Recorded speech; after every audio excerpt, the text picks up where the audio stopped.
toți, ați venit la un nou video. Sunt aici cu un prieten al meu, Nico. Și azi o să vânăm o minge care are scârboră și un șarpe. Întâi începe cu un șarpele. Da, și am văzut o vizuină aici. Cred că e șarpe. Nu știu ce. Hai să vedem, bă.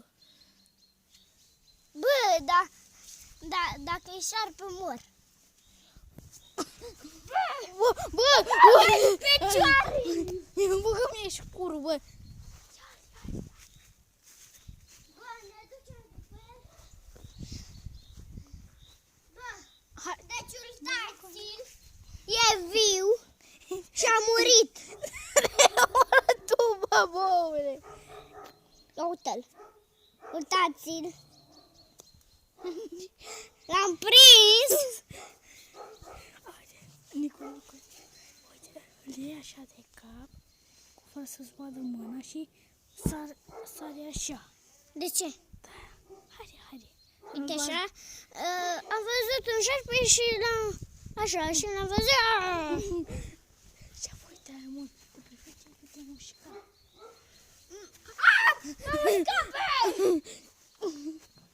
Ai grijă, mă! Poate te mușcă și pe tine. Gata, e mult, bă. Gata, vrei să ieși ceva? Deci am aruncat, băieți. Deci, cred că e mort. Acum nu mai face nimic. Ia du-mi-l, mă. Deci, l-am aruncat. Acum hai să găsim viziunea a lui Minge. Hai, mă, să găsim. Da. Eu am auzit că e pe aici undeva. Că e pe aici undeva. Bă, am găsit viziunea, da. Bă, am găsit viziunea.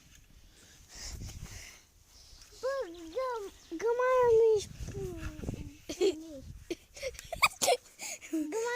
Au, mă, uscata! Ordricu, bă! Bă! Băga mie șcurul. Mănânci pui. Deci asta a fost zipa. Deci asta a fost, fraților.